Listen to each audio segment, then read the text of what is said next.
Well, good morning, Purdue Ag alumni, and welcome to your annual meeting, the 2011 famous Purdue Ag Fish Fry.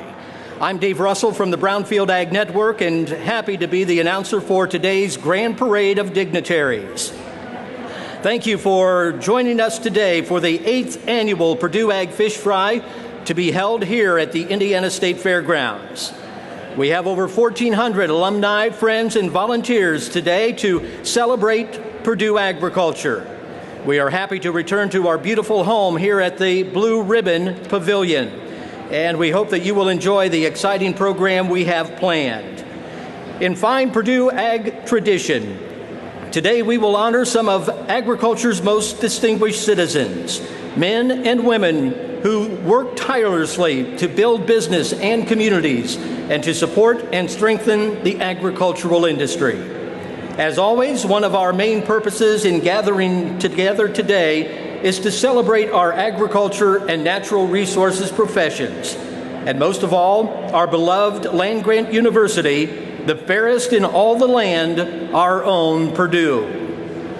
Through our ties to Purdue and through agriculture, we are all bound together in this business that is among the most important on the planet, the business that feeds and clothes our neighbors and seeks to better utilize and sustain the precious natural resources on which we all depend. Today, we celebrate that noblest of enterprises. Today, ladies and gentlemen, we celebrate agriculture. And now it is time to get this meeting underway. It is my pleasure to present the grand entry of all the dignitaries, special guests, and high potentates that you've all come to see. Leading the way today is the president of the Purdue Ag Alumni Association, Jim Beatty of West Lafayette. Jim is wrapping up his first year as your president, and he will call you to order after lunch and preside over the annual meeting. Now coming down the aisle are our Certificate of Distinction Award recipients. They'll be honored today for their outstanding contributions to agriculture. Please welcome to the Ag Fish Fry, Beth Archer of Danville, Indiana. William Bill Baird of Frankfort.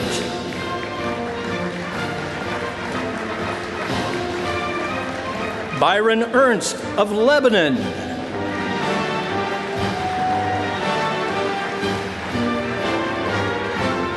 Homer Ousley of Mentone.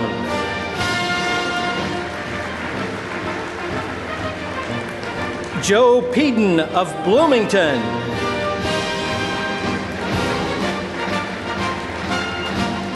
Brian Reichert of Frankton.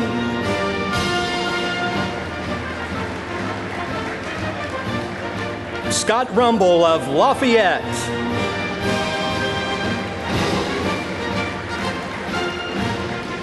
Jane Ade Stevens of Indianapolis.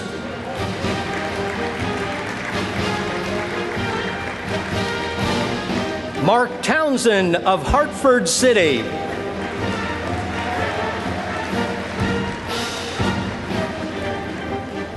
John Trott of Lafayette.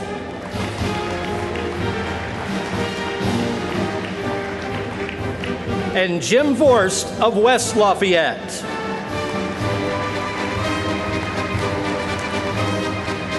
Congratulations, ladies and gentlemen, and welcome to the Purdue Ag Fish Fry on your special day. And now we have some very special guests coming down the aisle. Please welcome the 2011 Indiana Farm Family of the Year, the Coy family from Decatur County.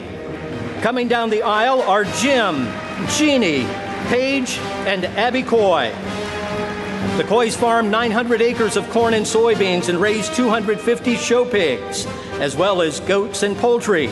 Both Paige and Abby are 10-year members of 4-H and 4-H members of the FFA, where they've both competed on soil judging and livestock judging teams.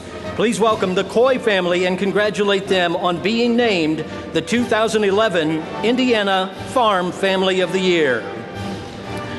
Next is a fellow who is familiar to most of you, Maury Williamson. the Executive Secretary Emeritus of the Purdue Ag Alumni Association. This year will mark the 50th anniversary of the Pioneer Farm and Home Show that Maury founded here at the Indiana State Fair. He still works at Pioneer Village each year and is active in Ag Alumni programs. We hope you'll all come to the Pioneer Village during the 2011 State Fair to help us celebrate this wonderful tradition with Maury. Welcome, Maury. We're glad to have you and June here with us today. Our next special guest is Julia Wickard. Julia is the State Executive Director of the Farm Service Agency. Please help me welcome Julia to the 2011 Ag Fish Fry and say thank you for her service to farmers throughout Indiana. Coming down the aisle now is Mr. Joe Kelsey. Joe is the Director of the Indiana State Department of Agriculture. Joe, we're glad to have you with us today. Thank you for all you do to promote Indiana agriculture throughout the state and even around the world. Ladies and gentlemen, let's thank Joe for his service. Next in our parade is a very special guest of Purdue Agriculture. We are always thrilled when our former deans come back to the Fish Fry. Ladies and gentlemen, please make welcome our former Purdue Dean of Agriculture, Vic Lechtenberg. Vic is now Purdue's Vice Provost for Engagement, and he has brought a large group to the Fish Fry today. Vic, thanks for all your continued support of Purdue Agriculture. And now, please make welcome Purdue's Glenn W. Sample Dean of Agriculture, Jay Akridge, and his wife, Michelle. Many of you have gotten to know Jay the past couple of years as he's traveled the state since becoming dean. 2010 has been another great year for Purdue Agriculture, and we're happy to have Jay at the helm of our great college. Let's all give Jay and Michelle a warm welcome to the Purdue Ag Fish Fry. Coming down the aisle next is the leader of our great university. Please help me give a warm Fish Fry welcome to Purdue President Franz Cordova and Purdue's First Gentleman, Chris Foster. President Cordova and Mr. Foster, we thank you for your support of Purdue Agriculture. Understand they are en route. They should be en route down the aisle. And now please make welcome Indiana's Lieutenant Governor and Secretary of Agriculture and Rural Development, the Honorable Becky Skillman.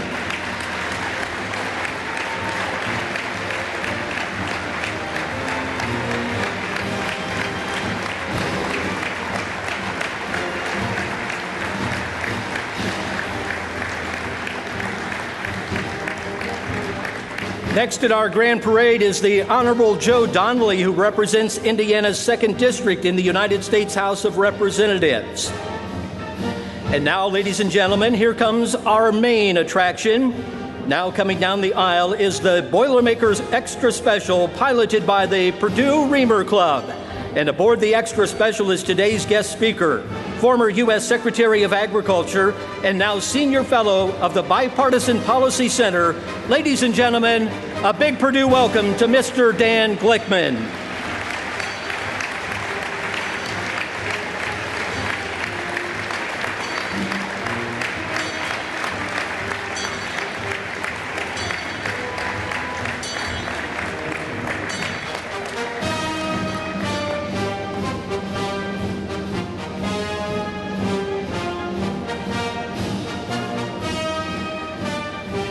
Ladies and gentlemen, please stand for our opening ceremonies as we pay tribute to our flag and our country. And please remain standing until we have completed the invocation. If you would, ladies and gentlemen, turn your attention to the stage, please, and join me in reciting the Pledge of Allegiance. I pledge allegiance to the flag of the United States of America and to the republic for which it stands, one nation, under God, indivisible, with liberty and justice for all. Ladies and gentlemen, to sing our national anthem, Pete Hannabit.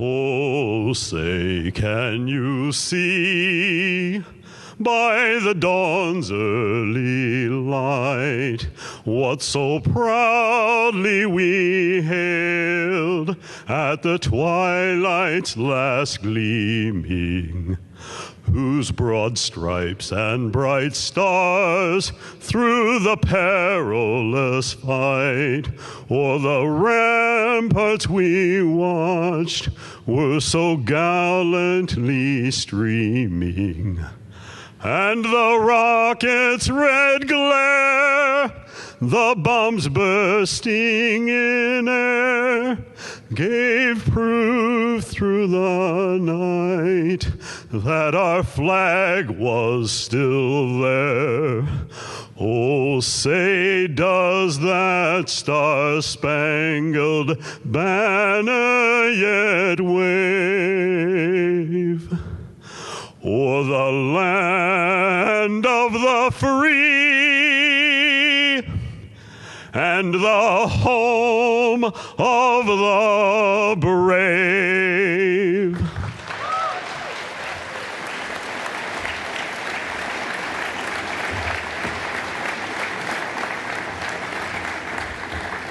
And now, ladies and gentlemen, to offer our invocation is Miss Kenda Ressler Friend of Indianapolis, Chairman of the Board of Directors of the Agra Institute. Please join me in a moment of reflection.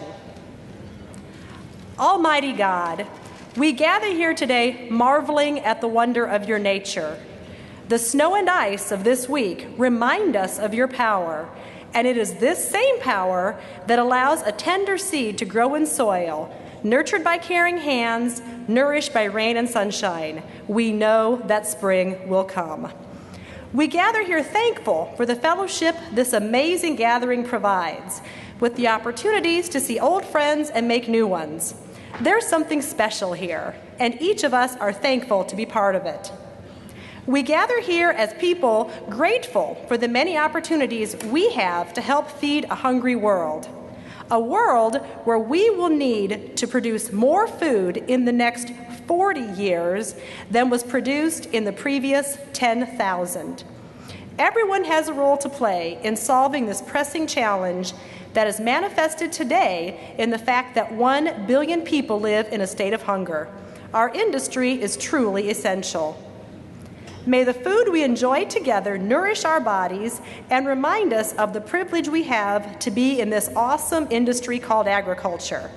May the fellowship nourish our souls and reaffirm our commitment to do our personal best each day. Watch over us as we enjoy all that is the Purdue Ag Alumni Fish Fry and guide us safely home. Amen.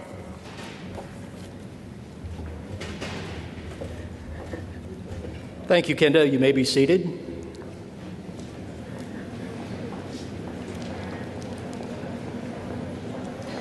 Now, servers, on your marks and ready. Let the feast begin. Ladies and gentlemen, enjoy your lunch.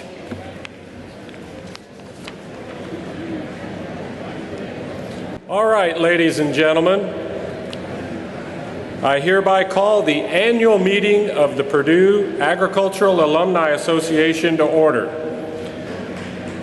I'm Jim Beatty of West Lafayette, and I'm president of the Ag Alumni Association and the presiding officer today.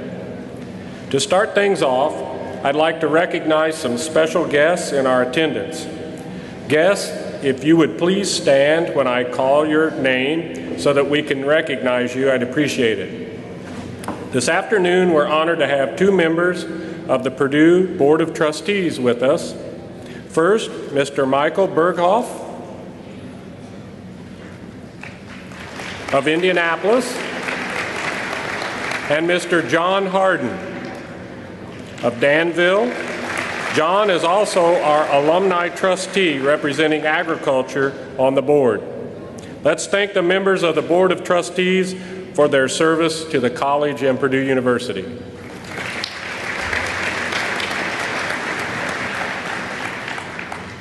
We're also pleased to have several former Purdue trustees in attendance today. Rachel Cumberbatch Bob Peterson, Jill Steiner, Mark Townsend, and Wayne Townsend. Thanks to all of you for joining us at our meeting today. We have Dr. Tony Bennett, State Superintendent of Public Instruction, with us today. Thank you for attending. We're also honored to have several members of the Indiana General Assembly with us in attendance today. Would the members of the legislature please stand so that we can recognize you?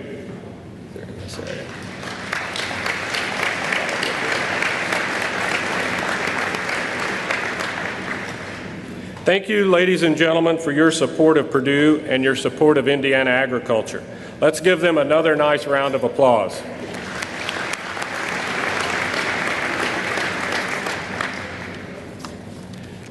And now I'd like to bring Miss Christy Penner to the stage to recognize our premier sponsors for this year's fish fry. Christy is a senior in the College of Agriculture. She's from Wabash, and she's majoring in ag communications and ag economics. Thank you. Welcome, and what a great lunch.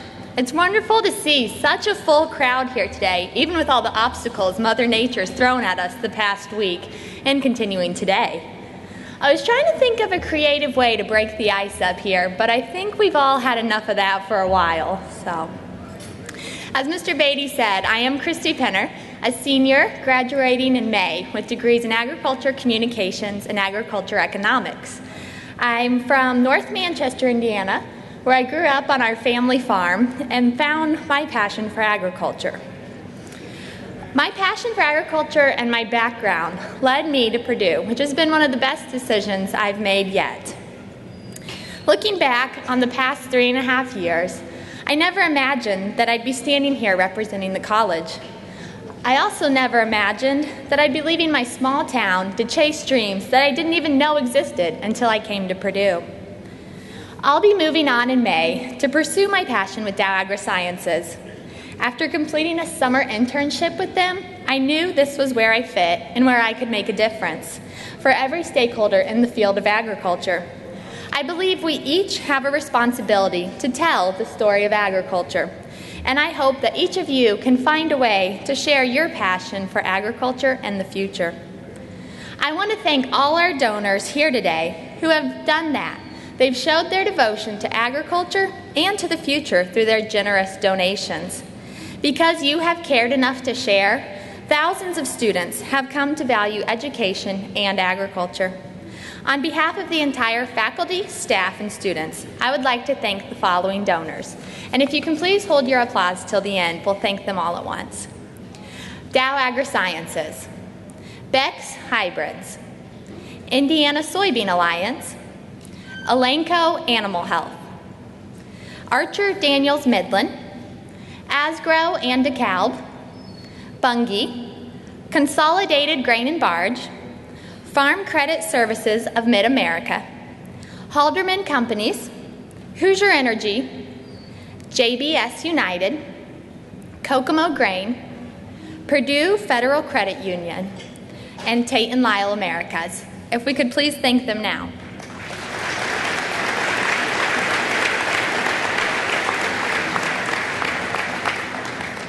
Thank you again, and I hope you know just how much we appreciate all of you and all that you've done for us. Please enjoy the rest of your day. Thank you. Thank you. Thanks, Christy. And thanks again to our sponsors. We truly couldn't do all this without you, and we appreciate all of your support.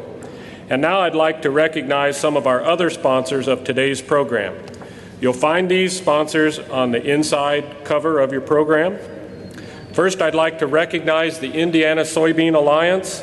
For the third year in a row, they have provided all of the Indiana-grown yellow perch that was served today.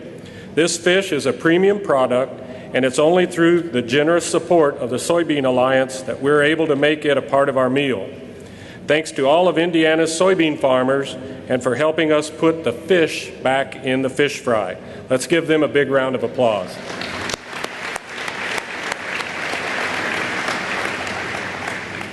Next, we'd like to thank Tyson's Fresh Meats in Logansport for donating the boneless pork loins used in today's meal.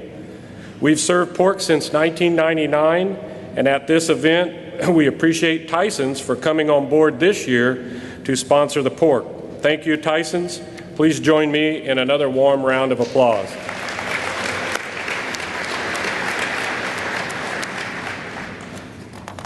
We also extend a special appreciation to Bunge for donating all of the pour and fry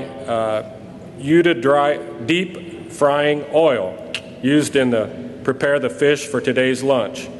This oil is a premium blend of soybean oil and omega-9 canola oil and provides an excellent cooking medium for our fish. Please help me in thanking Bunge for their generous gift.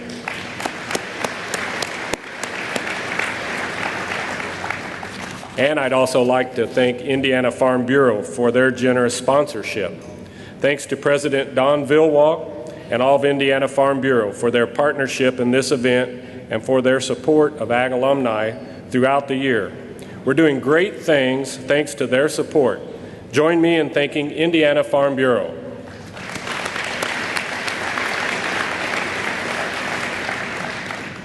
And now it gives me great pleasure to introduce today's first speaker.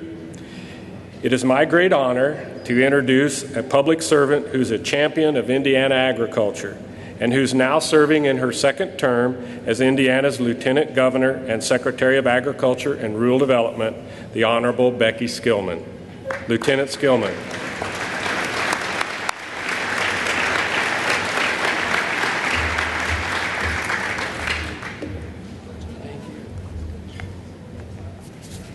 Well, Jim, thanks so much, and we thank you for your leadership.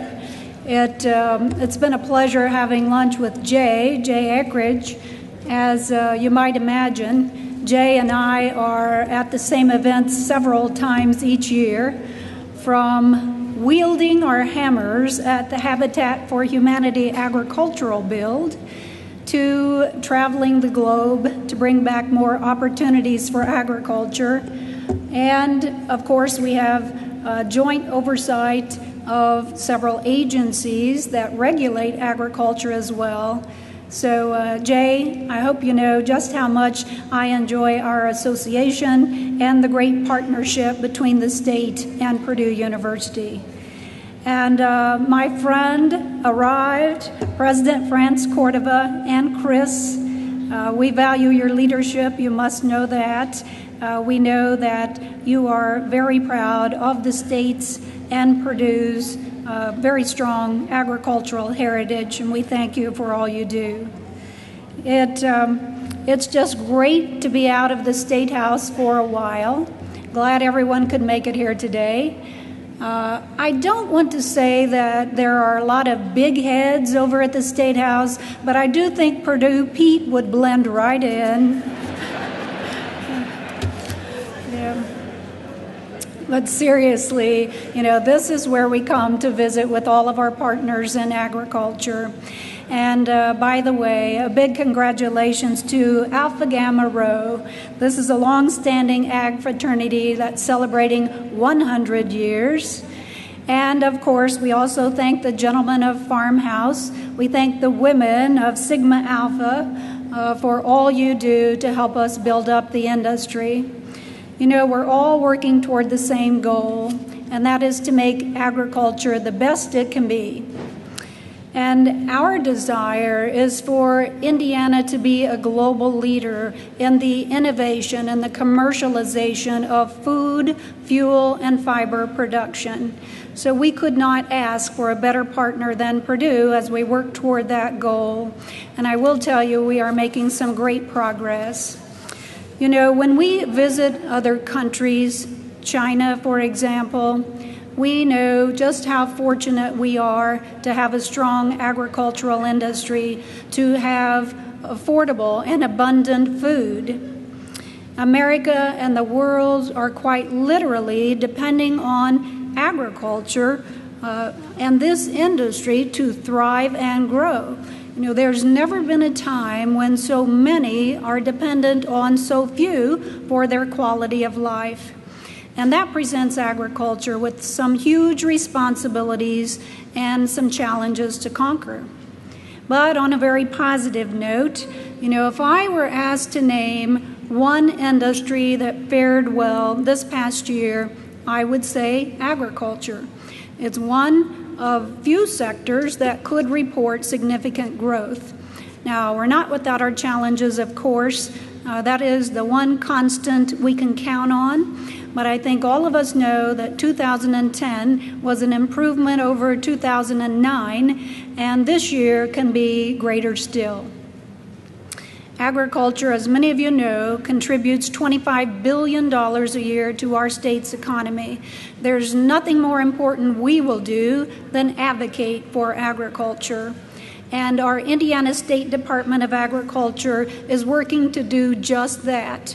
We have such a great team in place, you know, whether we are traveling abroad to create those business opportunities, or we're working at home to educate Hoosiers about modern agriculture, or we're protecting our natural resources. So won't you help me now thank Joe Kelsey, our director at the State Department of Agriculture, and others who are here on staff at ISDA. Will they please stand?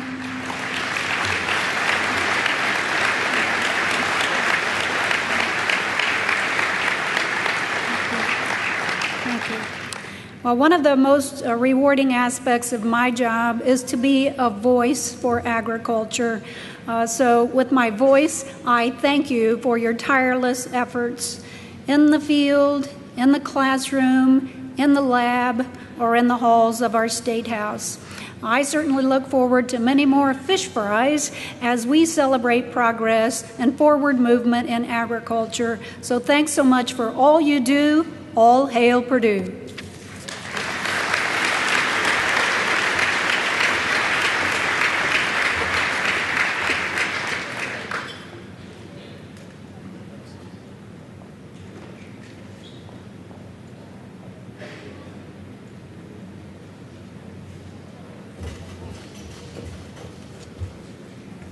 Thank you, Lieutenant Governor Skillman.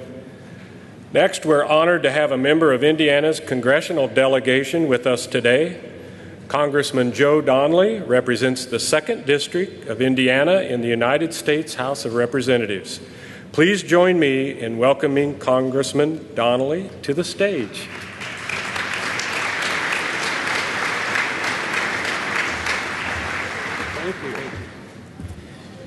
Thank you for the privilege of being here with you today. Purdue is such an extraordinary asset, not only to our state, but to the world. The ability to increase yields, the ability to turn cellulosic ethanol into fuel for the world, all the things that are critical in the years ahead, all sectors come into Purdue.University. The energy piece, which is so critical to our national security and our future, the world's leading researchers are at Purdue on cellulosic ethanol.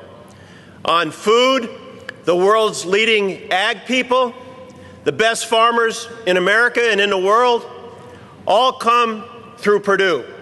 And so we are extraordinarily blessed to have this wonderful, wonderful institution in our state.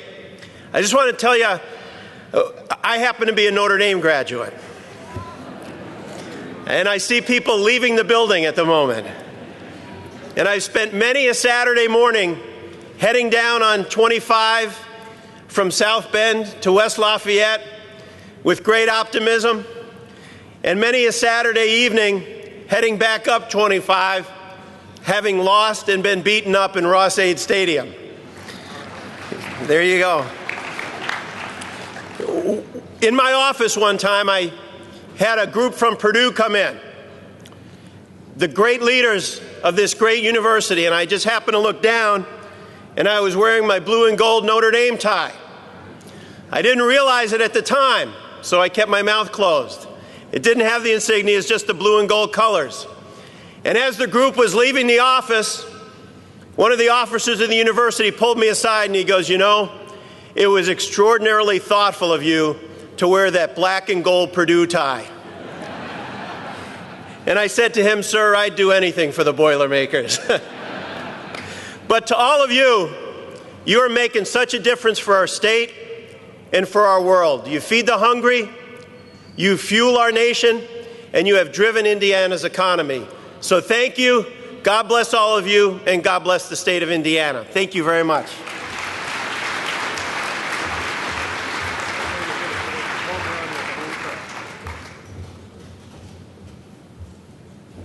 Thank you, Representative Donnelly. It's now my great pleasure to introduce the leader of our great College of Agriculture. Jay Akridge is the Glenn W. Sample Dean of Agriculture at Purdue. Jay's a native of Kentucky, but we consider him to be homegrown. He's spent his entire academic career at Purdue. Many of us have gotten to know Jay well over the years, and we are delighted to have him as our dean and our leader. Ladies and gentlemen, please welcome Dean Jay Akridge.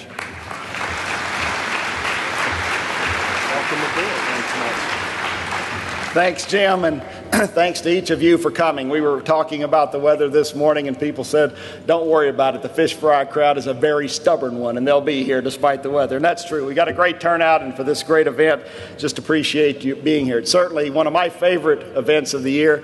A chance to reconnect with our alumni, reconnect with our friends, share some stories, and have a bit of fun. And thank you for being here. Before I go further, I need to acknowledge someone very important, and that's Donya Lester, the Executive Secretary of our Ag Alumni Association, Jim Beatty, the Ag Alumni Board, and all the volunteers that have just done a terrific job at making today happen. So let's give them a round of applause.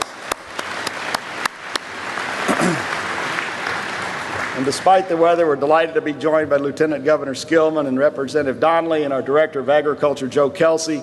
Appreciate the partnership we have with all of you, and thanks so much for joining us today. Certainly want to acknowledge our many members of the legislature that are here. I know this is a challenging time for you, and again, we appreciate your support, and I'd like to give that group one more round of applause, so thanks so much.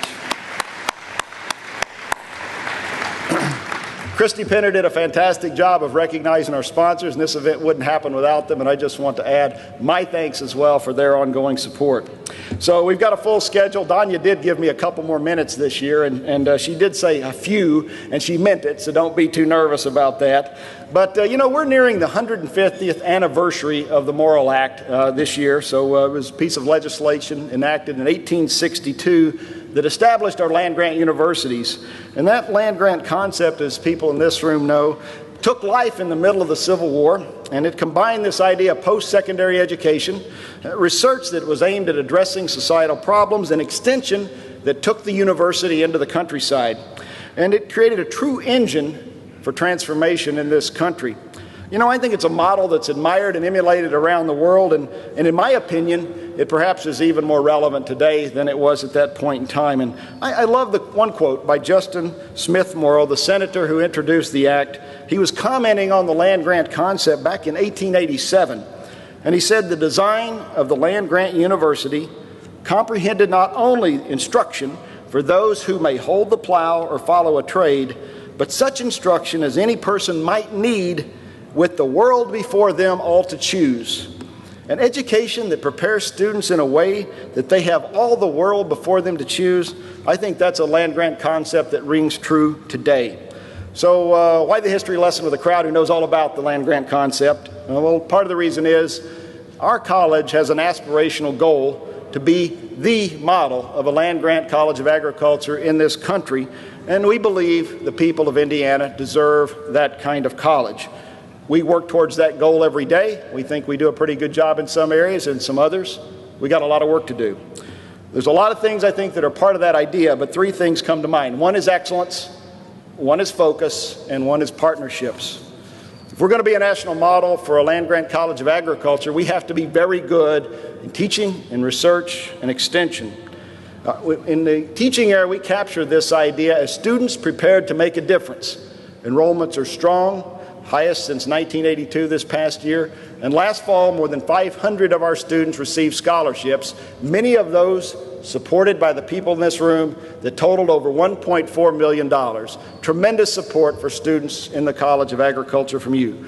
Placement's been strong. We had a tremendous career fair. We think the opportunities in agriculture are perhaps better than they've ever been. We're looking for students who want to make a difference, and we encourage you to send them our way. In research, excellence means research with purpose leading to discovery with impact. And that's work done by people like horticulture professor Carrie Mitchell, who just got a $5 million grant from USDA to look at the use of LED lights in greenhouses that dramatically reduce power consumption in that particular industry. That's an idea that may, again, enhance the competitiveness of those kinds of organizations in this state. Or Dr. Klein Aliligy, Representative Donnelly talked about cellulosic ethanol and cellulosic fuel. He's been looking at the cost associated with storing and transport of cellulosic products, a critical element, again, for that industry's success. If we're going to be the national model for a land-grant College of Agriculture, we have to be very good in our extension and engagement activities. And we capture that as extension and engagement that transforms lives and livelihoods. And this involves our partners in the Colleges of Health and Human Sciences, and Dean Chris Laddish, and the School of Veterinary Medicine, and Dean Willie Reed. At your tables, you've got some examples of the kinds of things Extension has been about this past year and the difference that they've made. A lot of stories are there. One of them about White County farmer Kenny George, who contacted his Extension educator, Greg Bazar, for help with a soybean problem. Greg put him in touch with a specialist at Purdue named Jamal Fahigi, who enlisted Kenny to help participate in some field trials that showed that a particular variety of soybeans generated a 16 bushel an acre difference on his farm. That's the kind of transformational extension you're talking about. At your table, there's stories about small businesses, farmers, mothers, communities across this state where extension has made a difference.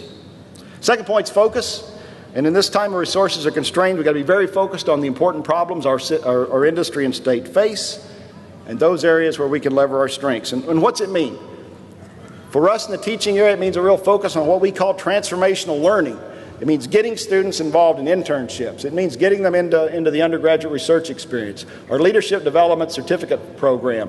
Those kinds of activities, including study abroad, are the kinds of things that can be truly life-changing for students. In December, I had a chance to meet with some students who were at our public policy intern program in Washington, D.C. last summer. One was a young man from biochemistry who did this because it looked kind of interesting. He had a big research career planned. A summer in D.C., the young man applied for law school last fall. He sees a tremendous opportunity now to put his science background to work in a public policy setting, and it was an internship that provided that transformational moment in his life.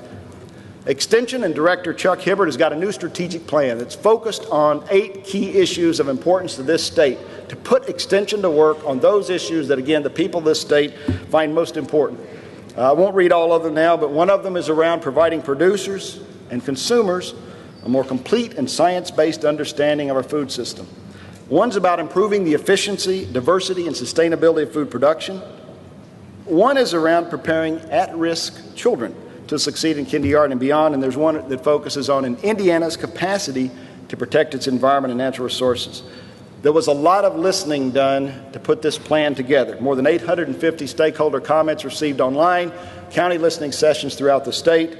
We want to make sure that we have Extension focused on those issues of most important to the people of Indiana. Last point, and people say that's always the most important one, means that being an exceptional land-grant College of Agriculture means that we are a great partner. We got a lot of our partners that have joined us here today. It's going to take our work with commodity organizations, ISDA, state and federal government, our private partners, our non-government organizations, our other colleges on our campus. Those kinds of partnerships are critical to address the challenges that we face. And you know, I've heard it before, and I've heard Lieutenant Governor Skillman, I've heard Director Kelsey say this. I believe that Indiana has truly something special when it comes to the way we cooperate across this industry, and we want to make sure we at Purdue play our part. Being a great partner means having the critical conversations. It means listening to your questions and concerns. It means finding where we need to contribute to solve problems and where we need to support your activities. We're working hard on this now, and as one of my good friends told me, we need to listen, but we also need to hear. Let me close. I'm not going to steal any of Secretary Glickman's thunder, but we've got a very big job ahead of us, and you've heard a little bit of this earlier today. Every person in this room knows the numbers. 3 billion more people, 100% more food, coming from the same amount of land, less water, fewer resources, and taking care of, even better care of our environment. You can articulate that challenge a lot easier than you can solve it. Nobody knows exactly how we're going to do this, but I'm very confident the students we're training today will figure it out. I'm confident the research coming from public and private institutions is going to find solutions, and the growers we work with daily are going to find a way to make it happen. Every part of the system is going to respond. But all of this, and I mean, I believe this with all my heart, all of this rests on having the human capital focused on these issues, the investment in research it's going to take to find new solutions, and the extension and continuing education systems to push these ideas out into the hands of decision makers. We sure thank you for your ongoing support of the College of Agriculture and Purdue.University. We look forward to working with you to make you proud not only of what we've done as a college, but what we're doing and will do. Thank you very much.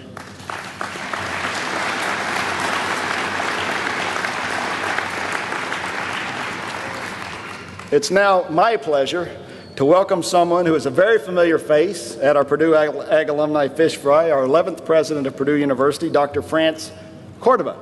You all know that she's an astrophysicist by discipline, and prior to coming to Purdue, she served for 5 years as chancellor of the University of California, Riverside. Many of you know, of course, that she was with NASA as their chief scientist in the mid-90s and received NASA's highest honor, the Distinguished Service Medal.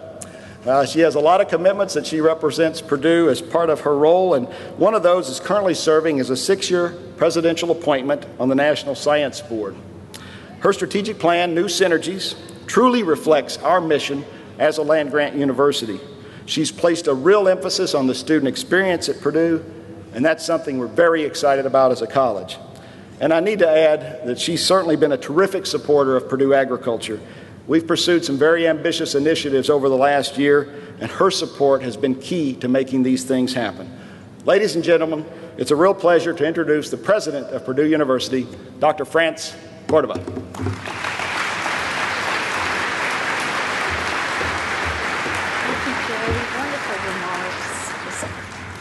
Thank you so much, Dean Akridge, and thank you for your outstanding leadership of this brilliant College of Agriculture that we have. Jay gave you many, many examples of the new kinds of research heights that we're achieving and student success metrics and all in the college. What I think, coming from a different field, is that agriculture at Purdue is really unique and definitely leading the nation in producing all kinds of new fields that start from having an agricultural background, but then can be applied in so many different directions. And I think that that's a major reason for all the kinds of partnerships that the college is having within Purdue.University. Partnerships with the School of Veterinary Medicine, and partnerships with pharmacy, and of course with engineering and the brilliant school that we have, our Department of Agricultural and Biological Engineering, which is ranked, as you know, #1 in the country. Isn't that just amazing?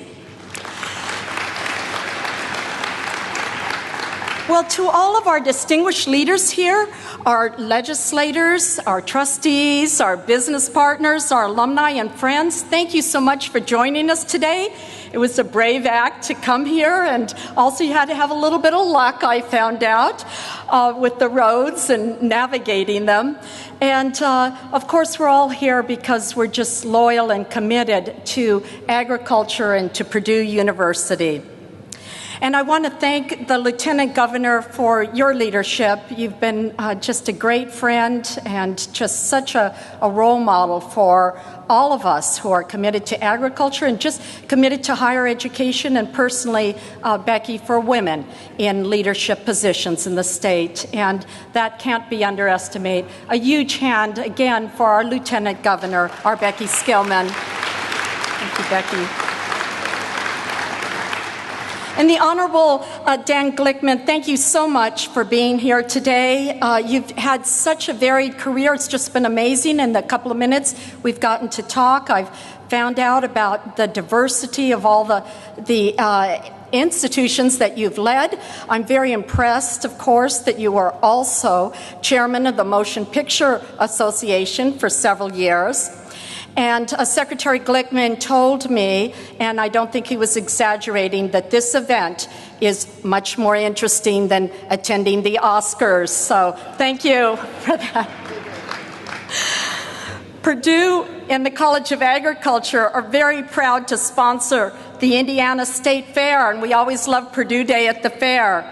It's as well as, of course, this event, which is our oldest and our largest alumni meeting. Well, Jay Akridge gave you some examples of the wonderful accomplishments that the College of Agriculture has made this year. So let me share with you a few highlights that are additional and represent the entire university's success. First of all, we had a distinguished professor of chemistry, H. Negishi, winning the Nobel Prize in Chemistry this past December. Just a terrific milestone for Purdue. Just 2 days ago, we announced a new institute in his honor and that of Professor Brown, his mentor, who also won the Nobel Prize in Chemistry while at Purdue, called the Negishi Brown Institute.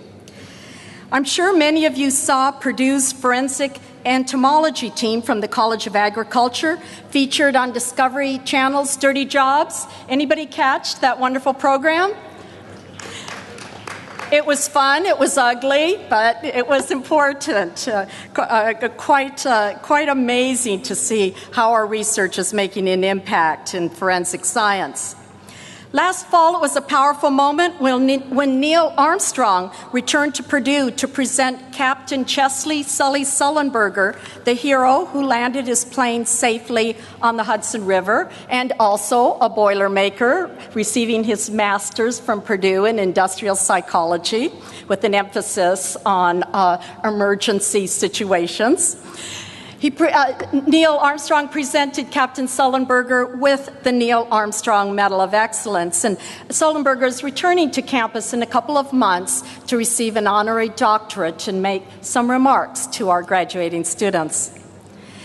One of the awards that our students are so proud of this past fall was a Wall Street Journal survey of 800 corporate recruiters who ranked Purdue 4th in the nation in preparing students for the workforce, and you can understand why that's important to our students.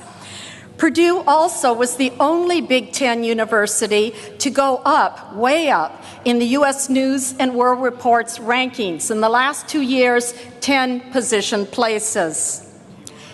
We've also made a lot of progress in advancing agricultural and scientific research to better our local, state, and national communities. Purdue recently partnered with Dow AgroSciences, opening a new life sciences research facility and greenhouse in Purdue Research Park. And if you haven't made time to go see it, you really should. It is truly state-of-the-art. Collaborations among Dow researchers, students, and faculty will help diversify the local economy and help Indiana increase its impact and prominence in agriculture. Purdue Extension, as Dean Akridge said, remains our most comprehensive and effective outreach enterprise with services in all of our 92 counties, connecting with Hoosiers more than 1.4 million times each year, and I think equally important, reaching 200,000 youths through 4-H.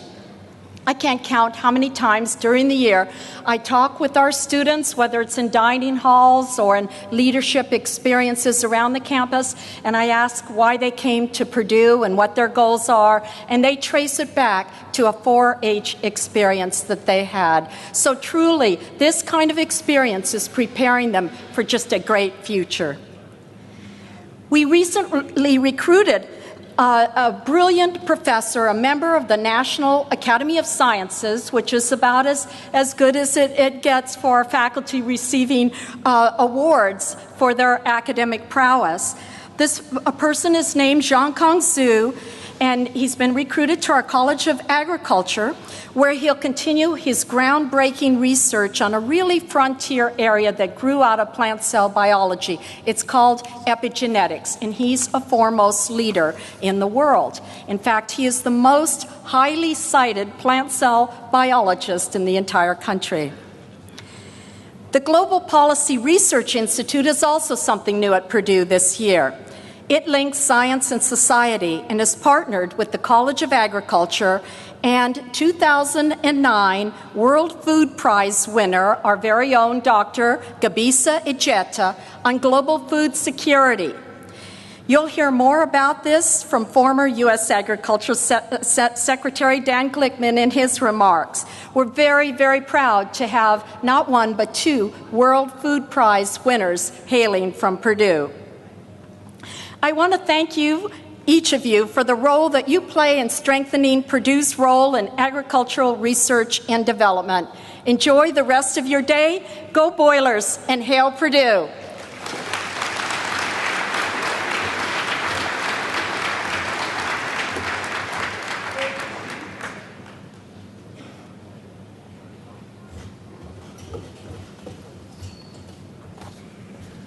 Thank you, President Cordova, and thank you, Dean Akridge.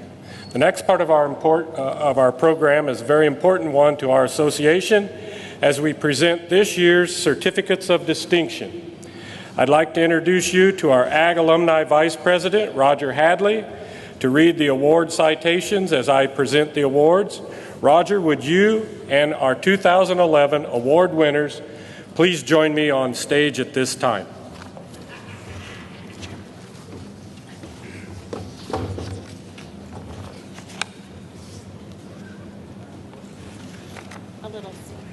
One giant step for me.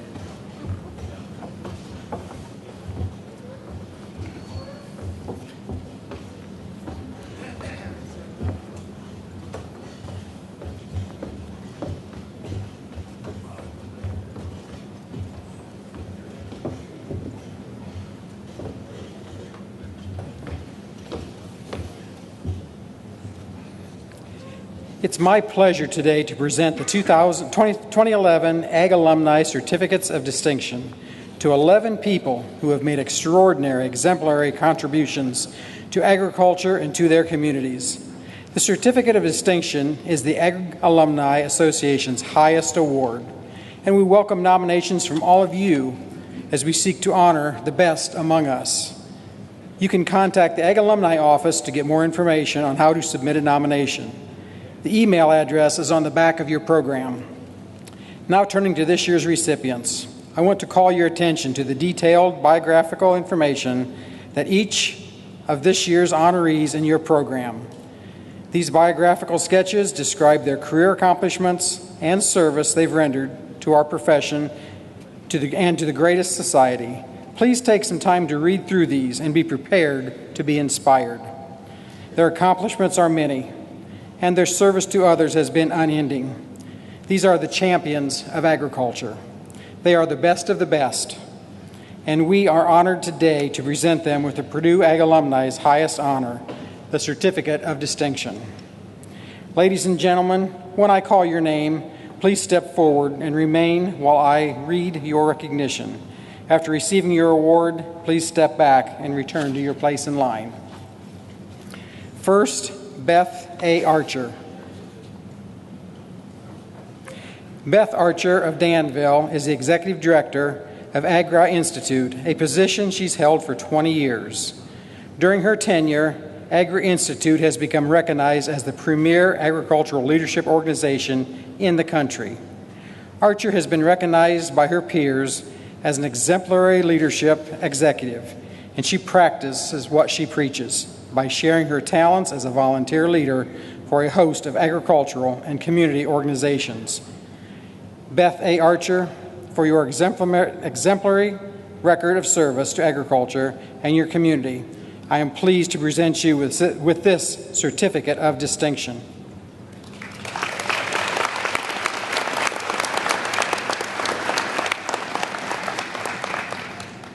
William J. Beard. Bill Beard of Frankfurt founded Beard Industries and over a career of 47 years built the company into a worldwide leader in grain dryer manufacturing.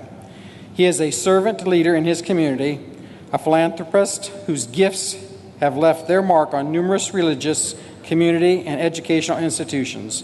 In retirement, Beard is serving his second elected term as a Clinton County Commissioner.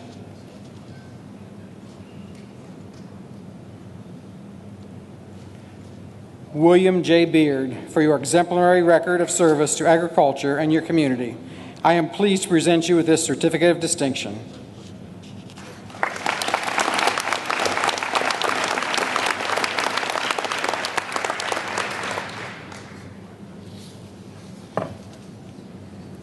Brian L. Ernest.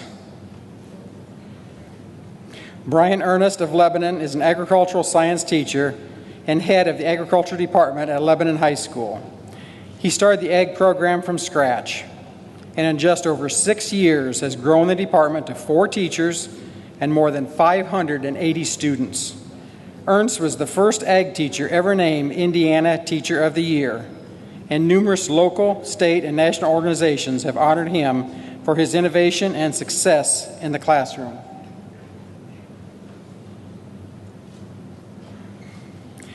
Brian L. Ernest, for your exemplary record of service to agriculture and your community. I am pleased to present you with this certificate of distinction.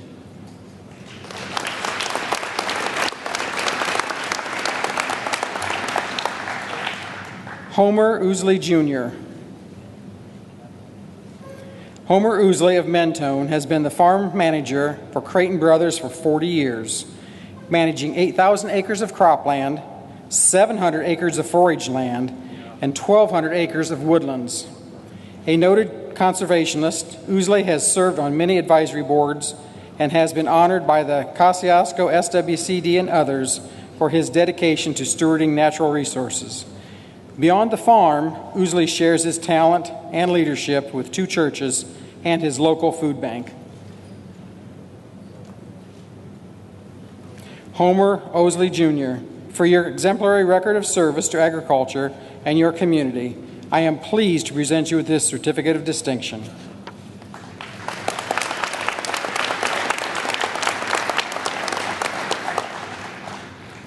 Joe R. Peden. Joe Peden of Bloomington began his career as a conservationist and agronomist with USDA's Soil Conservation Service, and for the past 35 years has been a self-employed farmer and dedicated promoter of no-till practices. Peden promotes agriculture by hosting the annual Children's Farm Festival for thousands of school-age visitors on his farm. He is a tireless volunteer and leads his leadership to many agricultural and community organizations. Joe R. Peden, for your exemplary record of service to agriculture and your community, I am pleased to present you with this certificate of distinction.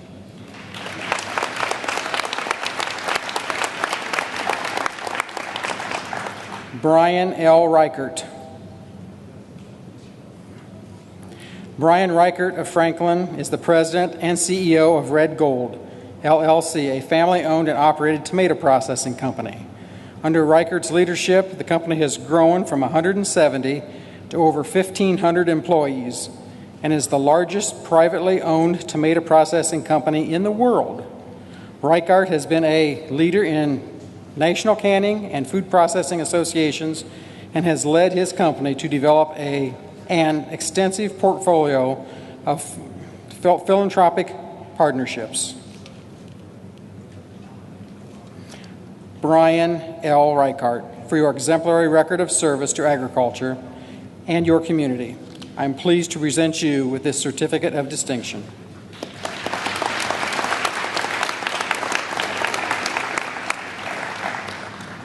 W. Scott Rumble. Scott Rumble of Lafayette retired in 2002 after a 32-year career with Purdue Extension, culminating as Extension Director in Tippecanoe County. Since retiring, he works as a commercial realtor with Coldwell Bankers Shook, Rumble's extension career was distinguished by his ability to build public and private partnerships to improve the county's facilities and services. Rumble has an extensive record of leadership in extension professional organizations and in numerous civic organizations in the greater Lafayette area. Scott Rumble, for your exemplary record of service to agriculture and your community, I am pleased to present you with this certificate of distinction.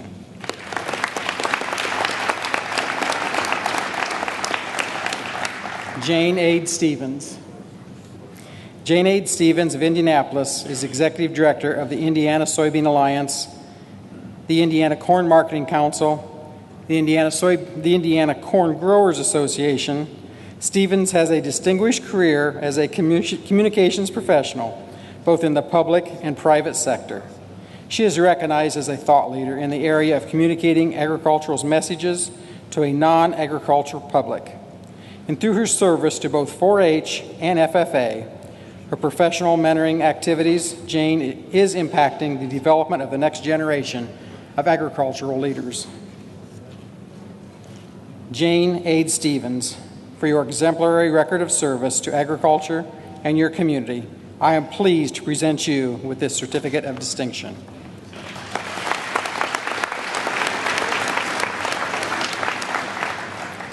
Mark W. Townsend. Mark Townsend of Hartford City is the manager and part owner of Townsend Farms, a 2,400 sow operation and 2,200-acre crop farm in Grant and Blackford counties. Townsend's record distinguishes him as an exemplary community volunteer and public servant. He served agriculture extensively, including as chair of the state ASCS committee. Townsend served Purdue as a trustee twice, as a student rep to the board, and as an alumnus. And in his community, his board memberships range from hospitals to economic improvement organizations to the presidency of the Blackford United Way. Mark W. Townsend, for your exemplary record of service to agriculture and your community, I am pleased to present you with this certificate of distinction.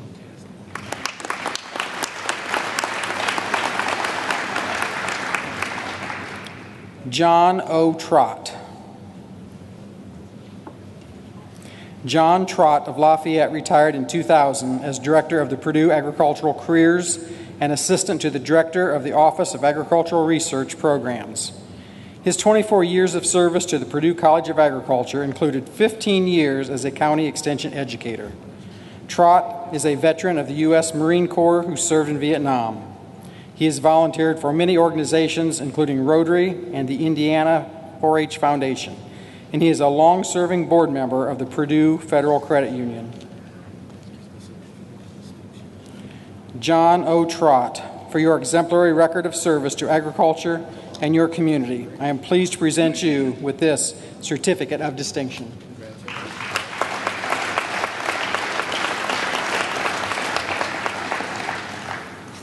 James J. Vorst. James Vorst of West Lafayette retired in 2010 as professor of agronomy at Purdue.University after a 40-year career as an undergraduate teacher and advisor. During those 40 years, he taught crop production and other courses to over 10,000 students. He helped develop and launch the Certified Crop Advisor program and now has 13,000 members. Vorst has volunteered with local FFA and 4-H programs, and among his many honors, Vorst is enshrined in Purdue's Book of Great Teachers. James J. Vorst, for your exemplary record of service to agriculture and your community, I am pleased to present you with this certificate of distinction.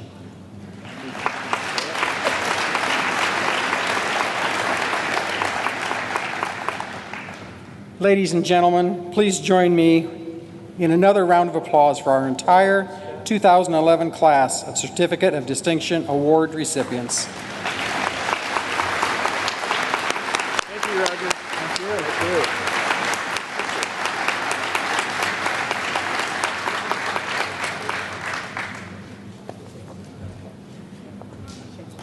How we go over?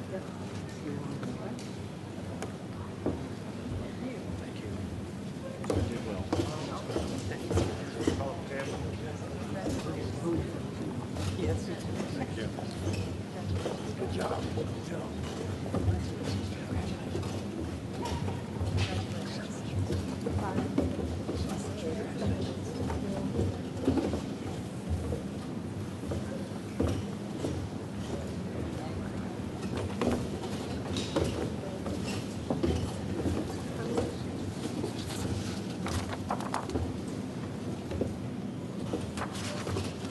How about our group of award winners? Just one more time. Let's hear it for them.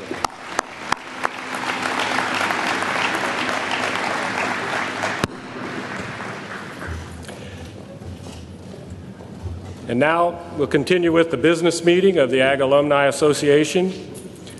I'd like to bring Mark Haas of Veedersburg, chairman of our Ag Alumni Trust Fund Committee, to give us a brief report on the trust fund activity. You know, I wrote this speech about a week ago, and my first line was, I'm pleased to be here today. But I am very pleased to be here today representing the Ag Alumni Trust Fund Committee. Our committee provides a guidance and overview of the disbursements from the trust funds in the Ag Alumni Trust. Our funds are invested with other Purdue endowments, and we share in the performance of the entire pool. I'm pleased to report that the fund performance was in excess of 14% for the fiscal year ended June 30th, 2010. Now, our endowment distributions are based on a rolling 12-quarter average using the fund balances for the 12 quarters, which will smooth out any short-term fluctuations in the market values. All the trust funds are for the benefit of the College of Agriculture at Purdue, and the bulk of the funds are available only for student scholarships. The income earned on the trust endowments is used to provide those scholarships and generally is limited by the university spending policy. For the last several years, the distribution policy was 4.5%. I'm pleased to report it's recently been raised to 5% for this next year. The higher distribution policy for this year will allow us to provide more money for scholarships, and the higher investment performance will allow us to continue to grow our endowment balances. In the fiscal year ended June 30th, 2010, we received over $88,000 in gifts to new or existing Ag Alumni trust accounts. We have awarded over $226,000 in scholarships and grants. At our last committee meeting, we also approved funding to support the following programs in addition to our regular student scholarships. We provided support for the Ag Econ students to attend the Ag Future of America's Leadership Conference. We also provided funds for the Food, Environment, Engineering, and Life Science program to recruit and retain high-achieving, low-income, underrepresented students to the College of Agriculture. We provided support for the Collegiate Soils Judging Team. We provided support for the Public Policy Internships program to send students to Washington, D.C. to encourage science-based production agriculture. We also provided financial support to enable the purchase and installation of video screens at the Ag Administration Building and Beck Center to showcase undergraduate student research. Lastly, and most importantly, the Trust Committee would like to honor Dick Ward for his many years of service to the Ag Alumni Trust Fund Committee. Dick was one of the founding members of the committee, which started its existence in 1968, and he served as chairman for most of those years. After serving on the committee for more than 42 years, Dick has recently moved to chairman emeritus of the committee. Regrettably, health issues have forced Dick to not be able to attend this meeting, and we've already presented him with an award. But I would like to have a round of applause to honor his many, many years of service to the organization. Thank you.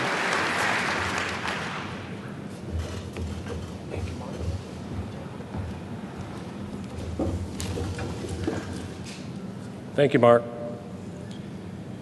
And now I'd like to introduce our immediate past president and chairman of the nominating committee, Gary Gesswein, who'll give the nominating report. Gary?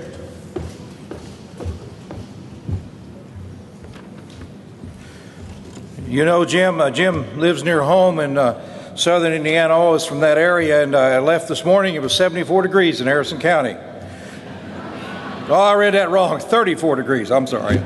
I get mixed up from time to time, as some of my friends would understand that statement.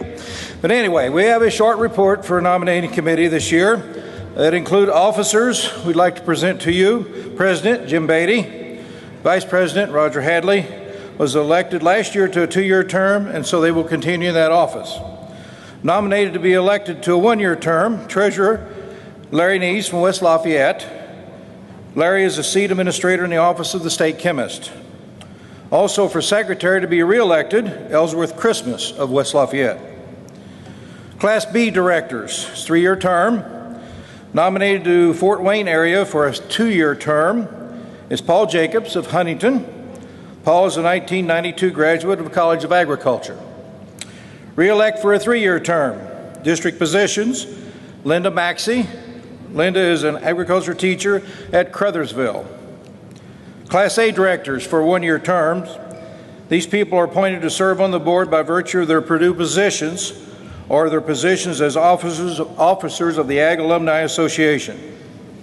They are as follows: Jay Akridge, Chuck Hebert, Karen Plout, Jess Labor, Willie Reed, Mark Haas, Gary Gesswein, Jim Beatty, Roger Hadley, Larry Neese, and Ellsworth Christmas. At this time, is there any nominations from the floor? Seeing none, Mr. President, I would like to move to elect these nominees for these particular offices. Mr. President. Thank you, Gary. Is there a second to the motion? So made. Bob Ritchie will do it your way. All in favor of the slate, say aye. All opposed, say aye. Ayes have it. Thank you. Thank you, Gary.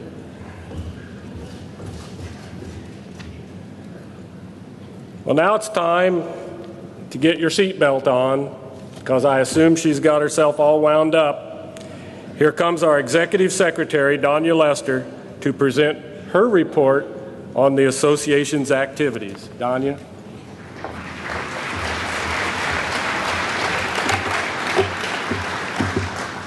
Thank you, Jim. And I brought my iPhone up here because I'm going to take a picture before I leave of all the people that made it through this snow, and anybody that complains they couldn't get here, I'm going to send them this picture of the crowd. I laughed yesterday. We had phone calls and people said, "How will I know tomorrow morning if it's been canceled?" I said, "I can tell you this afternoon it won't be." Do you know us? That was what one of my directors said. And, I kind of looked around and I thought about it. We had a blizzard last year on Friday night before the Ag Fish Fry. We had about half a crowd.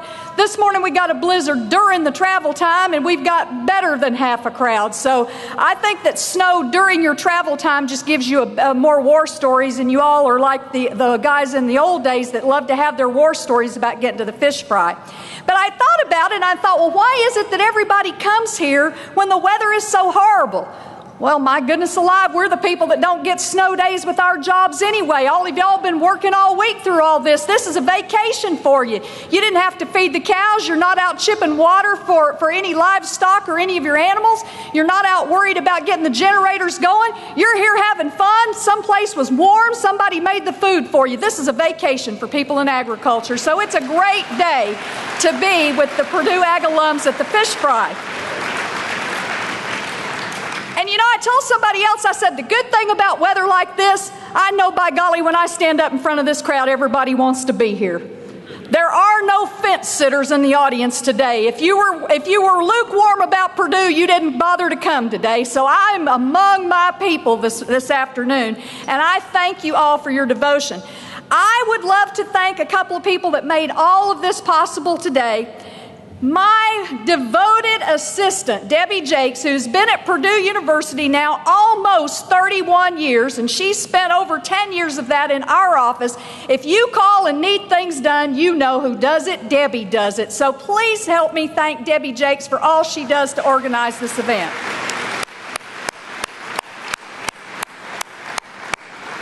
Our two student assistants have done yeoman's duty. Ann Beckman has been with us all semester last fall and started again this spring semester. And Cora Carter. Cora is a freshman in the College of Agriculture, and I usually don't let freshmen work, so I don't let Cora work very often, but Cora has been working the ag fish fry since she was about that tall, and I think she's about 6 feet tall now. I met her at an ag alumni meeting when she was in a baby carrier. Her mom and daddy brought her and had her sitting up on the table down in Lawrence County at the hog roast, and so Cora's been a part of the ag alumni family for a long time, so please help me thank Ann Beckman and Cora Carter for all they did to help us. But you know, all of us are paid to be here today. The ones that really deserve the applause are all these volunteers that didn't get a nickel for coming down here. All they got was their lunch. And I'm just bowled over by the folks that will show up. People calling yesterday knowing that the weather was going to be bad and said, "Can you use another volunteer?" Always. Always I can use another volunteer. But there's a special person I'd like to thank today. You know, the volunteer, and I'm not sure, but he might be the oldest volunteer here today. Chef Hubert Schmieder told me today he turned 83 a few weeks ago. He takes care of the VIP table, so let's please give a warm round of applause for Chef Hubert.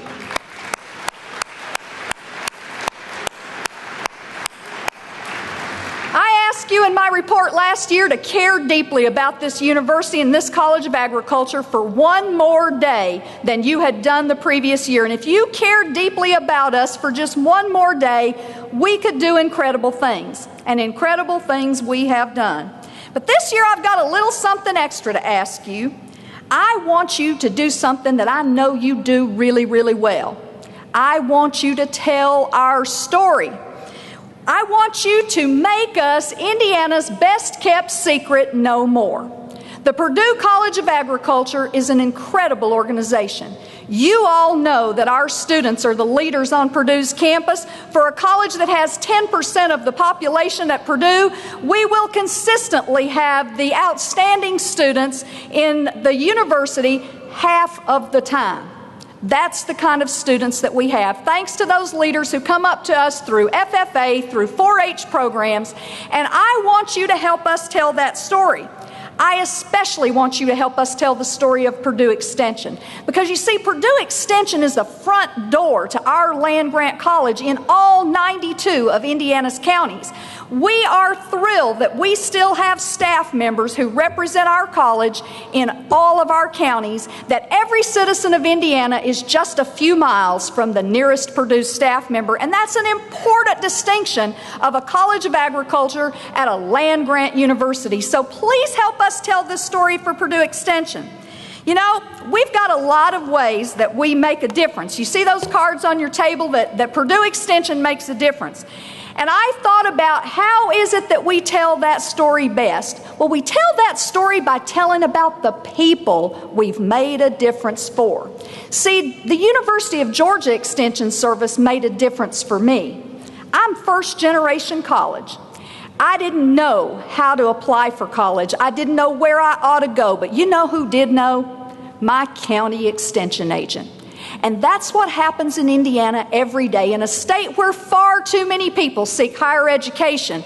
The Purdue Extension Service is the front door to higher education in a lot of communities. And they are the role models for young people around this state.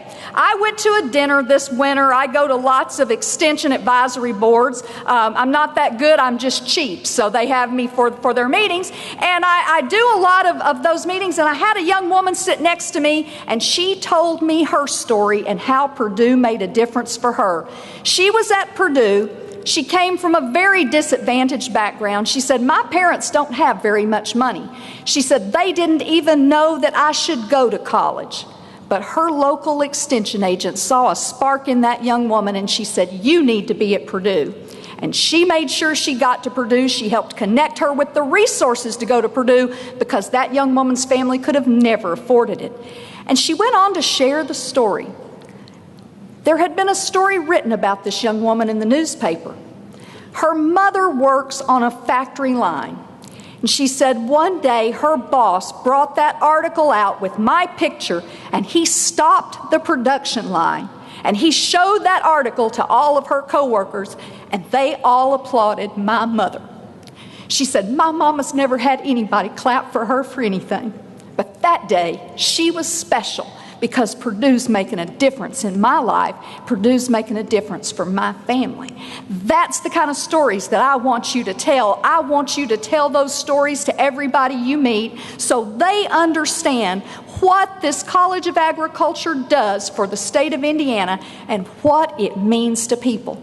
We make a difference for individuals, we make a difference for families, and you know we make a difference for communities. Please help us share that story this year if you do nothing else for us.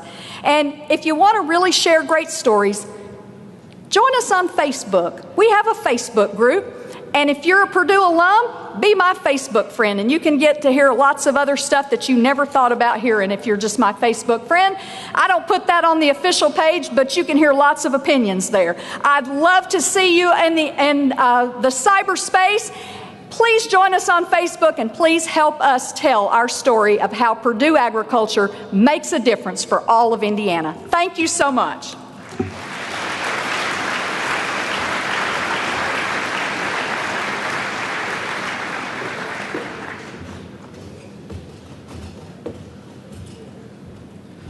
Thanks much, Danya. There is no more passionate and articulate spokesperson for agriculture at Purdue.University. Let's give her one more round of applause.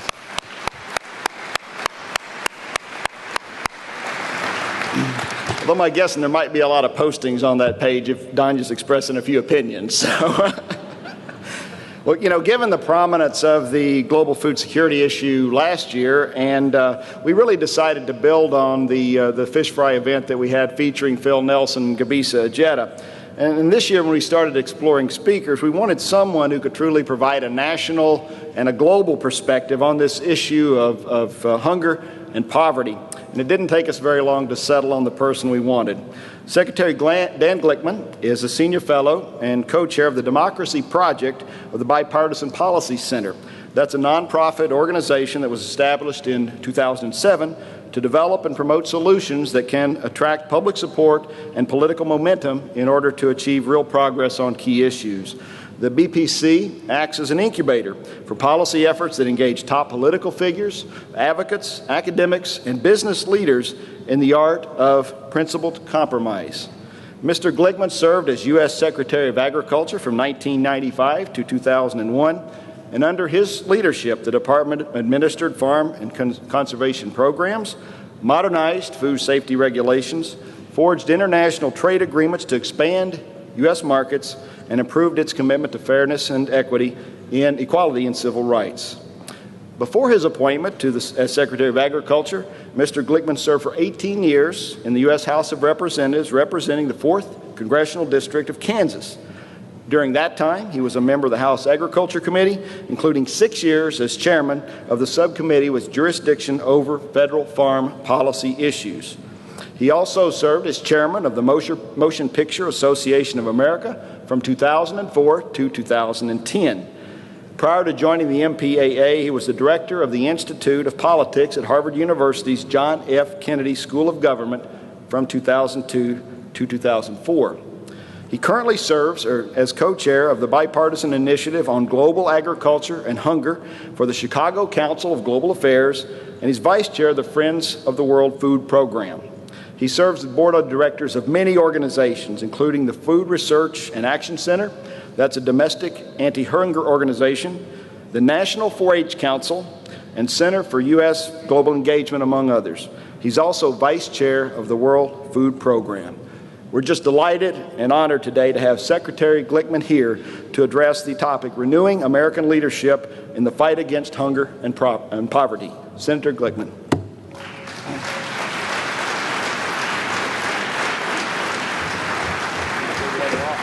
Okay. Thank you, Jay. It's an honor to be here. This is, by the way, a black jacket and a gold tie, not a blue jacket and a gold tie. Now, I would have to tell you that I did not go to Purdue. I went to Michigan. Okay? All right. However, just think about what we have in common. We have in common our competition with Indiana, our competition with Notre Dame, and above all, our competition with Ohio State, okay? So we're together on some things. Anyway, President Cordova, thank you for being here. I recall, I believe that you testified before the Science Committee in the House when I was a congressman many years ago. I was going to say 100 years ago, but you're not that old. I am. Okay. And Dean Akridge, I appreciated your comments and your thoughtful leadership. Lieutenant Governor Skillman, I know you're Secretary of Agriculture as well as Lieutenant Governor. Your enthusiasm, Congressman Donnelly, it was a pleasure to have him here. Danya Lester, I wish you could find somebody with some personality in that job. It really worries me.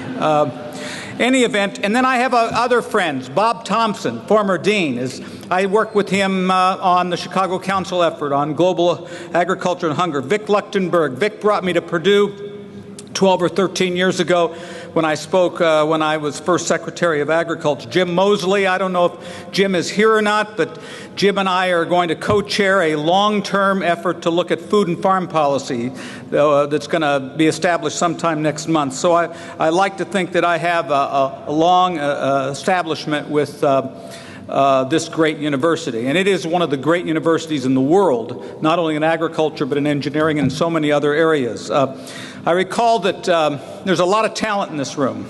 And I recall the joke about the two dairy cows that were grazing along the side of a road. And all of a sudden, as they were grazing, a milk truck drives by. And on the side of the milk truck is written in big red letters, homogenized, pasteurized, vitamin enriched, good for you. And one dairy cow looks at the other dairy cow and says, kind of makes you feel inadequate, doesn't it?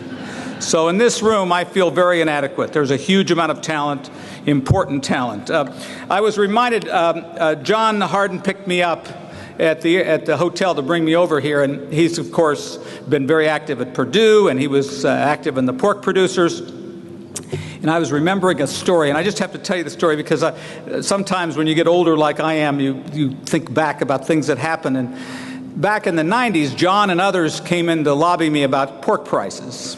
And those of you that remember in this room that how disastrously low pork prices were. And so I told John that while that was going on, I took a vacation. I forgot where it was, but someplace, I think in Puerto Rico. And I'm playing golf, and I'm secretary at the time, and all of a sudden I'm on the golf course, and I'm not very good, but I was having a pretty good round, and the guy from the pro shop comes up in his cart, and they said, is there a Mr. Glickman in the audience? And I said, yes. And they said, well, there is a phone call for you. I'm figuring, who would call me here? Who's calling? He said, Mr. POTUS. Okay, now, POTUS is the acronym for President of the United States. So that was, at the time, Bill Clinton.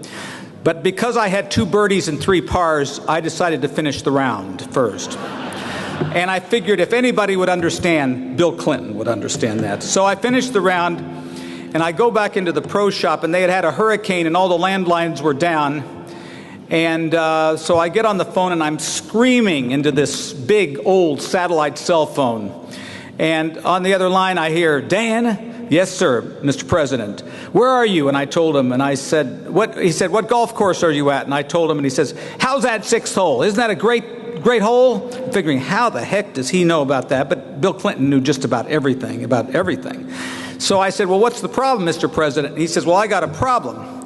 He says former President Carter had called him and said that he was going to be addressing his Sunday school class that Sunday, and there were a lot of hog producers down in Plains area, and he was pestering him, the President Clinton, about what we were going to do about pork prices.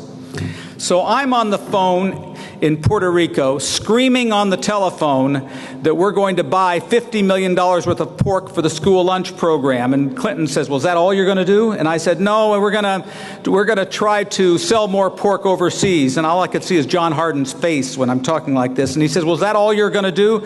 And I said, well, I'll do everything that's permitted under the law. And he says, okay. I said, do you want me to call the President Carter back? And he said, no. So anyway, I hung up, and by this time there are about 200 people in the pro shop because they're hearing me scream, President Clinton, I'm going to do everything that I can do. And so we did that. We went back and we bought some pork, and the market finally turned around after people struggled over the place. Every time I see Bill Clinton, the first question he asks me is, how are pork prices? So John Hardin, you owe me that, all I can tell you, Any event, I am delighted to be here at its great public land-grant college. And I want to talk a little bit about global hunger and global agriculture. And I would have talked about hunger and agriculture, hunger in America generally, except even though things have been tough in this country, by and large, people who are hungry and hurting, we find a way to help them, either through public programs like the food stamp program, which is now serving, last month, 43.5 million people, or 13% of our country is on food stamps, highest ever in history. Or we help them through the food banks, or we help them through churches and other nonprofit organizations. And in this country, our farmers are by and large doing better than they've done in some period of time. But in the world, it's not the same way. And I think we ought to look for a second about what's happening in the world. In Tunisia, we see that a president is toppled, a dictator president, after 23 years in power. In Egypt, the 30-year reign of its president, Hosni Mubarak, hangs in balance, and he probably doesn't have much longer in that job. The swiftness and power of these popular uprisings has caught many people in this country, many leaders, by surprise. As we grasp the consequences, these uprisings are quickly spreading, and they highlight the potential for civil conflict and the weakness of regimes in many developing countries where people suffer under political repression and resource and commodity shortages. And while we often think that political corruption and soaring unemployment are the main causes of these uprisings in Tunisia and Egypt, and they could happen in Syria, in Saudi Arabia, in Jordan, lots of other countries that are hurting right now, the truth is the dangerously destabilizing force of tight food supplies and rising food prices and food shortages in the world is also at work and looms as a further threat to stability of governments, global economic growth, and United States national security. In December and again last month, the United Nations posts a food price index, which is a prominent indicator of food prices. And they hit an all-time record high, surpassing its previous spike in 2008 that led to food riots from India to Egypt to Argentina. That crisis was fairly short-lived, but the commodity price spike today is probably going to be longer-lived. I predict high commodity prices, at least with respect to the grains and the row crops, for a few years. Today, population growth and rising incomes, particularly rising incomes in India and China, where more and more people are in the middle class and they want to eat well and they want protein in their diet, as well as the growing demand for biofuels, but all of these are increasing demand for agriculture commodities at unprecedented rates.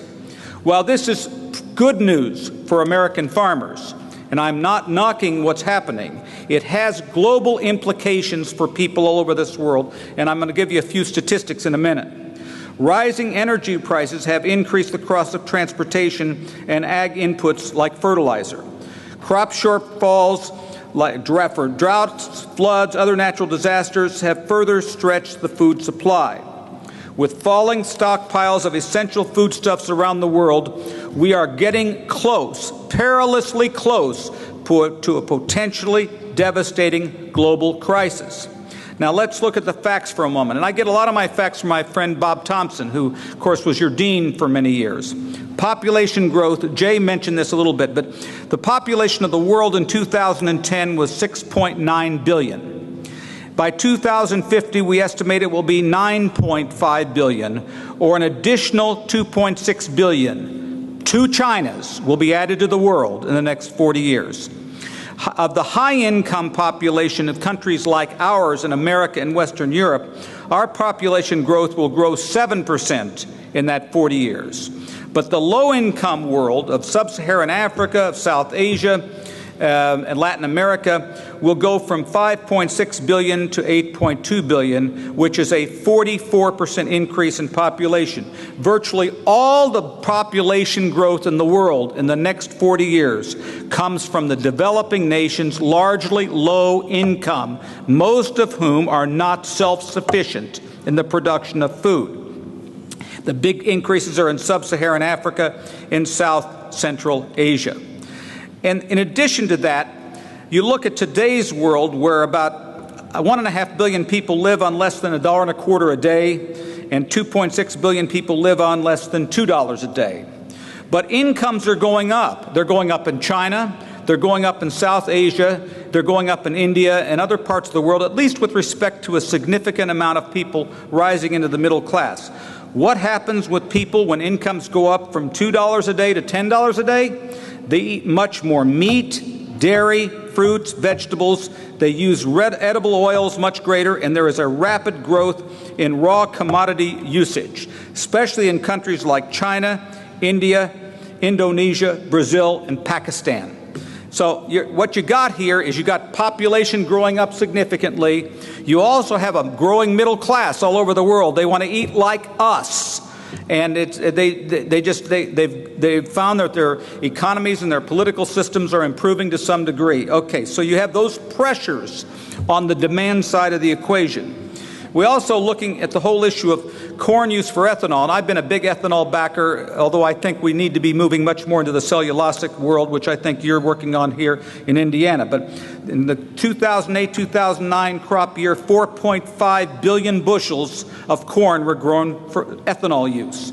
Compared to just 2 years before, we were at 2.2 billion bushels of corn for ethanol use. And 10 years ago, virtually no corn for ethanol use. Now, this has had a great benefit for corn farmers, but it's occurring at a time when there's food shortages developing around the world, and more of our corn supply is going into fuel and not food. I'm not giving you judgment on that. I'm just telling you that that's a fact. Now, all of this is occurring at a time when U.S. foreign aid for agriculture development has fallen precipitously. The United States land-grant schools and foundations saved the world in the 60s with the Green Revolution. We saved probably 100 million people from dying as a result of research that was done on the development of a wheat variety that would allow it to grow in hot climates, short wheat. Dr. Norman Borlaug won the Nobel Prize for that. So a lot of that work to feed the world was done by American colleges and universities working with foundations and the United States government that was a helpful partner. But between 1980 and 2005, U.S. foreign aid to less developed countries for ag development dropped from $8 billion a year to $3.4 billion a year, or from 17% of our foreign aid budget to 3% of the whole. In the 1980s, 25% of the U.S. foreign aid went to agriculture.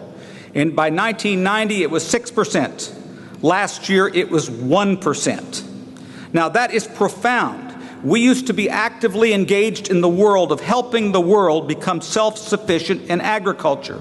And as a country, we have unilaterally withdrawn from that effort. It is no longer a priority the way that it used to be. And fortunately, there are signs now that I see our government, foundations, and the private sector are beginning to take a greater and greater interest. And the trick will be is whether we can get the talent and ingenuity of the land-grant college movement back into having this as a priority in terms of helping the developing world feed themselves. It used to be the United States could just give large quantities of surplus foodstuffs to the developing world to keep them from starving. But folks, there aren't that many surplus foodstuffs anymore. And so unless we help that world feed itself, we're going to see a lot of economic, political, social problems, and they will affect the United States security. And all of this at a time, by the way, where there is not a huge amount of land, where climate's a problem and water is an issue, so that if we're looking to radically expand the ability of our world's resources to produce this additional food, it's probably not going to happen that way. So what do we need to do in this process? We need to double the food system productivity, as was mentioned before. We need to make soils more productive. We need to improve nutrition of the crops that are grown. We need to deal with water availability and control. We need to fully exhaust the genetic potential of crops, farming systems, seeds, farm animals. We need to reduce losses from diseases in crops, and we need to reduce post-harvest losses. We need to look at this in a comprehensive way. We need to recognize that new technologies, like prudent use of biotechnology, is an important part of this battle. But in many countries, they're not even at the point where that's going to make a difference. They need basic things like roads, soil quality improvements, post-harvest investment, and a lot of human capacity that they don't have. We also need to increase government investment in agriculture research. And I realize that may be a bit of heresy when you talk about the debt that we're facing. But the truth of the matter is that the United States used to be a leader in the world in agriculture research. And those funds have basically dried up. Oh, yes, I know schools like Purdue get some monies, and it's very competitive anymore, but it's really tough. And in our government system, it hasn't been a very high priority. And so it's important that you all be involved in this battle to try to make people understand the link between growing food, both at home and around the world, the need and necessity for agriculture research, and the need for this to be, as in great part, public dollars, not just private dollars, because a lot of this research will take many years to reach fruition. So I mention all of that because while I think that there are great challenges here, I think with the ingenuity and intelligence and the smarts of folks here at Purdue, one of the great institutions in the world to deal with these problems, we can deal with these issues, but it's going to require a lot of innovation and creativity and pure unadulterated dollars to get it done. Now, saying that, I want to end with a little bit talking about where we are now with respect to agriculture and food policy, particularly when the dollars are tight. We are in an extremely difficult fiscal situation. The debt deficit this year is going to approach $1.2 trillion. Imagine that. A lot of reasons for that. Politicians are pointing their fingers at each other as to why it's happening, but the fact of the matter is we can't escape the fact that this is a monumental disaster unless we take steps to deal with this problem.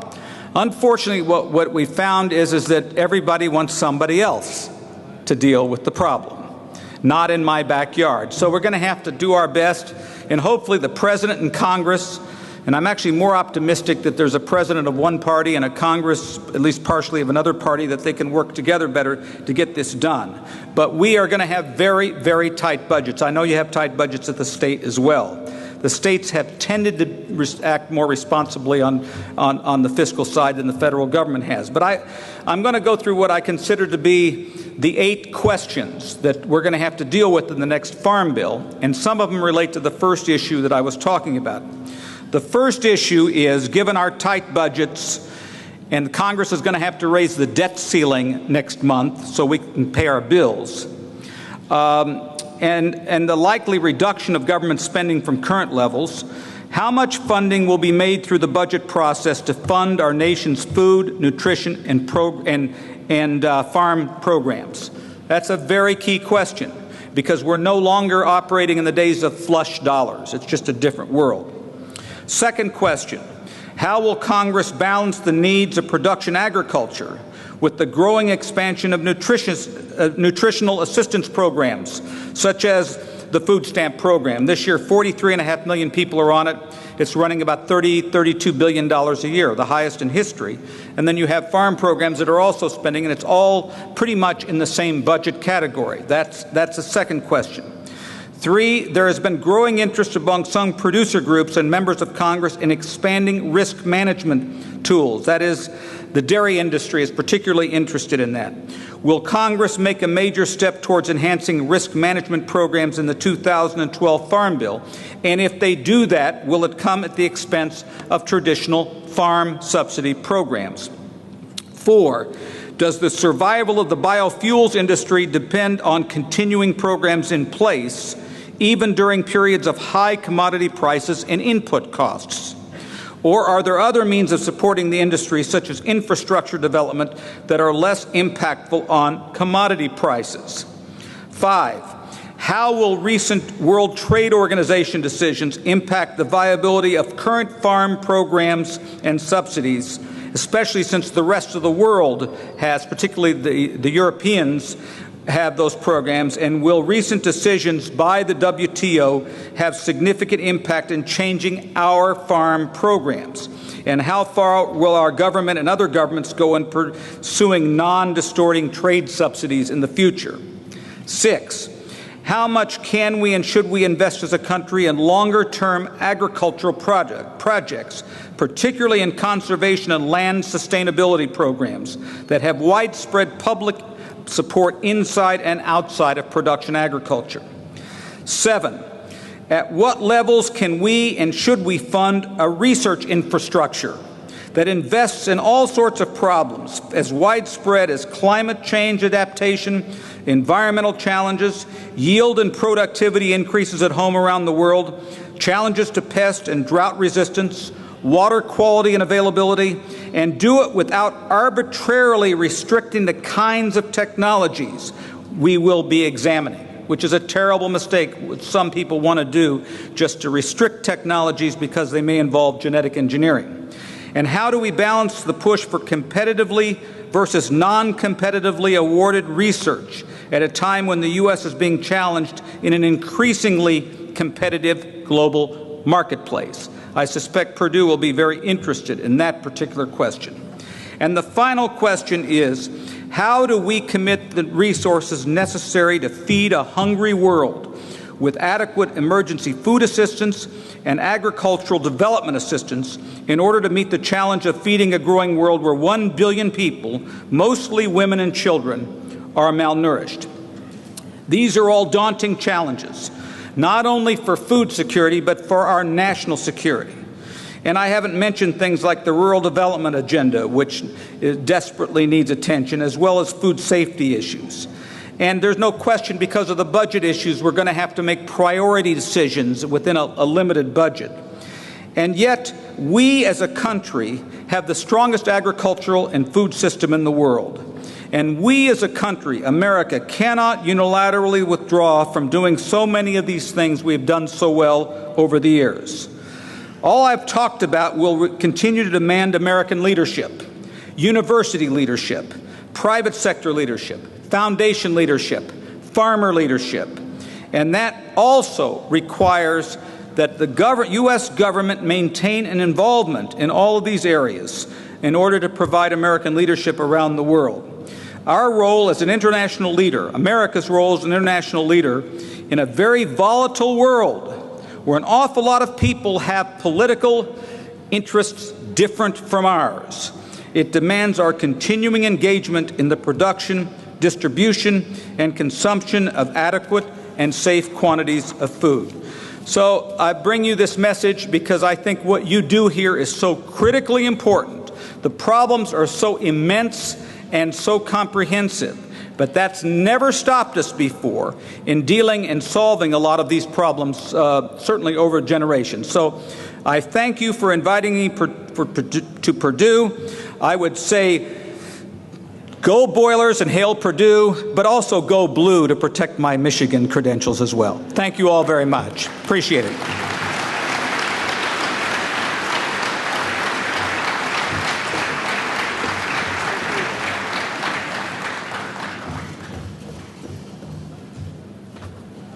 Thank you, Mr. Glickman. We just had the election a little bit ago, so when we adjourn, I would invite the board members and directors to go to the office over here in the corner of the building to finish up our business part of our meeting. And we're about to wrap it up. So ladies and gentlemen, thank you for coming to the 2011 Purdue Ag Alumni Fish Fry. We hope to see you again next year. What do you think the weather will be like next year? We've had ice and snow and cold and everything. So anyway, if the board members will get ready to move, I think the best thing we can do now is sing a little Hail Purdue, huh? So how about everybody up on your feet? Let's get fired up. Sing a little Hail Purdue.